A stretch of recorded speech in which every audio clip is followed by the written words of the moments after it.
केंद्रीय दूरसंचार मंत्री ज्योतिरादित्य सिंधिया आज ग्वालियर प्रवास पर पहुंचे। एयरपोर्ट पर भाजपा नेताओं और सिंधिया समर्थकों ने उनका जोरदार स्वागत किया। सिंधिया ने हर घर तिरंगा अभियान की प्रशंसा करते हुए कहा कि तिरंगा हमारी आन बान शान है और हर भारतीय को इसे गर्व के साथ अपने घर पर भी फहराना चाहिए। ज्योतिरादित्य सिंधिया ने कहा, तिरंगा हर भारतीय की आन बान और शान है, इसलिए भारतवासी को गर्व के साथ इसे घर पर फहराना चाहिए। भारत का हर एक नागरिक गर्व के साथ अपने घर पर तिरंगा लहराएगा और मैं सभी से निवेदन करता हूं कि वह तिरंगा अभियान का हिस्सा बने। हमारा पोस्ट ऑफिस विभाग भी 1,64,000 तिरंगे को डाकघर में पहुंचाने के लिए कड़ी मेहनत कर रहा है। मुझे विश्वास है कि पिछले साल की तरह इस साल भी हर घर में तिरंगा लहराया जाएगा। उन्होंने पीएम मोदी के इस आह्वान की तारीफ की। हिंडनबर्ग की रिपोर्ट को आधार बनाकर भाजपा पर निशाना साध रही कांग्रेस पर पलटवार करते हुए केंद्रीय मंत्री सिंधिया ने कहा कि कांग्रेस के पास सिर्फ नकारात्मक है। वो देश की जनता को बरगलाने और भ्रमित करने का प्रयास करती है, जबकि प्रधानमंत्री और भाजपा का एक एक कार्यकर्ता भारत के विकास की मशाल लेकर चल रहा है और इसीलिए जनता ने लगातार तीसरी बार मोदी जी को अपना प्रधानमंत्री चुना है। उन्होंने प्रधानमंत्री को ग्वालियर के लिए दी जा रही सौगात के लिए धन्यवाद दिया। सिंधिया ने राज्यसभा में पिछले दिनों हुए जया बच्चन और सभापति जगदीप धनखड़ प्रकरण पर प्रतिक्रिया देते हुए विपक्ष के व्यवहार पर कड़ी आपत्ति जताई। सिंधिया ने कहा, विपक्ष ने जो कहा वो सिर्फ सदन का अपमान नहीं, सभापति का अपमान नहीं, उपराष्ट्रपति का अपमान नहीं, ये भारत के संविधान और भारत के तिरंगे का अपमान है, जिसे देश की जनता देख रही है और समझ भी रही है। संवाददाता रिपोर्ट, समाचार network Madhyanchal today digital, Gwalior.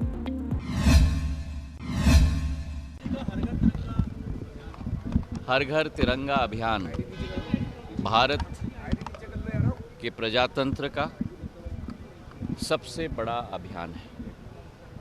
Bharat का एक एक नागरिक गर्व और प्रफुल्लता के साथ अपने घर पर तिरंगा लहराए और आप सबसे भी मैं निवेदन करना चाहता हूँ, भारत की आन बान और शान हमारा तिरंगा है और इस अभियान को घर घर तक पहुँचाने के लिए एक एक नागरिक तन मन के साथ मेहनत कर रहे हैं। मेरा पोस्ट ऑफिस विभाग भी हमारे 1,64,000 डाक घर पूरे देश में तिरंगे को पहुंचाने के लिए अपनी पूरी मेहनत कर रहे हैं। मुझे विश्वास है कि जैसे पिछले वर्षों में करोड़ों झंडों के आधार पर हर व्यक्ति ने अपना मान और सम्मान के आधार पर तिरंगे को अपने घर पे लहराया था, इस वर्ष भी वही स्थिति होगी। पिछले बार मैं जब आया था तो आगरा से ग्वालियर की एक्सप्रेसवे की सौगात में लेके आया था, जिसके लिए मैं प्रधानमंत्री जी को, गडकरी साहब को और मुख्यमंत्री जी को बहुत धन्यवाद देना चाहता हूं। ये ग्वालियर की फ़िज़ा को बदलेगी जैसे इस एयरपोर्ट ने ग्वालियर की फ़िज़ा को बदला है। और मुझे इस बात की बड़ी खुशी है कि आज जो फ़्लाइट में मैं आया 185 में से 175 यात्री आए हैं, तो मतलब करीब 95% फ़्लाइट हमारा अब भर चुका है और यही एक यात्रा चलती रहे। ग्वालियर को अब जो नींव ग्वालियर की बन गई है, एयरपोर्ट के साथ, रेलवे स्टेशन के साथ, एक्सप्रेसवे के साथ, अटल एक्सप्रेसवे के साथ, अस्पताल, 1000 बिस्तर के अस्पताल के साथ, मल्टी स्पेशलिटी अस्पताल के साथ, चंबल से पानी लाने की योजना के आधार पर, ISBT की योजना के आधार पर अब समय है ग्वालियर में लोगों को आकर्षित करने के लिए। और इसलिए मैं मुख्यमंत्री जी को धन्यवाद देना चाहता हूं कि 28 तारीख को जो मैंने मांग रखी थी कि ग्वालियर में इन्वेस्टमेंट समिट होनी चाहिए, वो इन्वेस्टमेंट समिट आयोजित किया जा रहा है।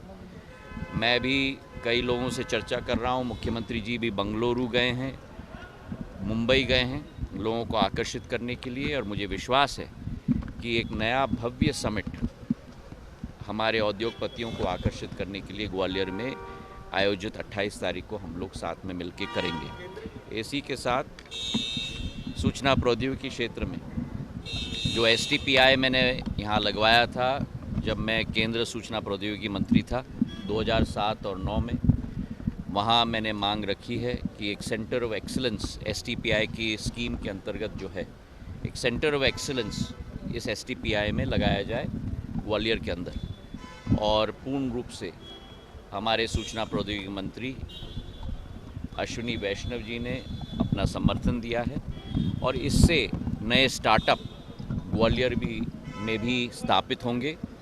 वित्तीय सहायता प्लग एंड प्ले सिस्टम, वित्तीय सहायता 15 लाख, 25 लाख, 40 लाख तक इस योजना के तहत दी जाएगी और एक नई ऊर्जा स्टार्टअप्स के क्षेत्र में भी ग्वालियर में इसके आधार पे आएगी। किसके ऊपर? हिडनबर्ग।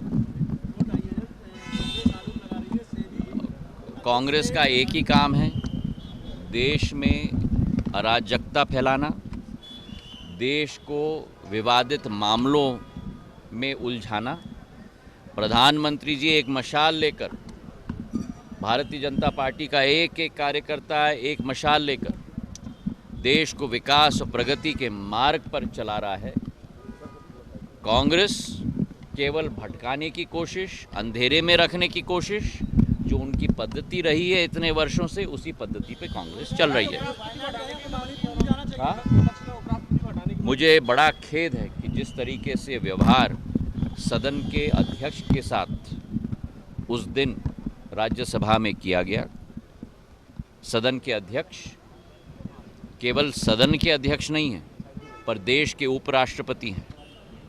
उनके साथ जो बदसलूकी की गई, मैं मानता हूं कि विपक्ष के एक एक व्यक्ति को माफ़ी मांगनी चाहिए, क्योंकि ये अपमान सदन के अध्यक्ष हमारे देश के उपराष्ट्रपति के साथ नहीं है, ये हमारे संविधान के साथ है, ये हमारे तिरंगे के साथ है। और मैं मानता हूं कि जनता सब कुछ समझती है। जो शोरगुल हो रहा है सदन में, जो लोगों का अपमान हो रहा है सदन में, जिस तरीके से 2014 में, 19 में और 24 ने जनता ने सबक सिखाया था, आने वाले दिनों में भी जनता उन्हें सबक सिखाते ही जाएगी। चलिए, बहुत बहुत धन्यवाद।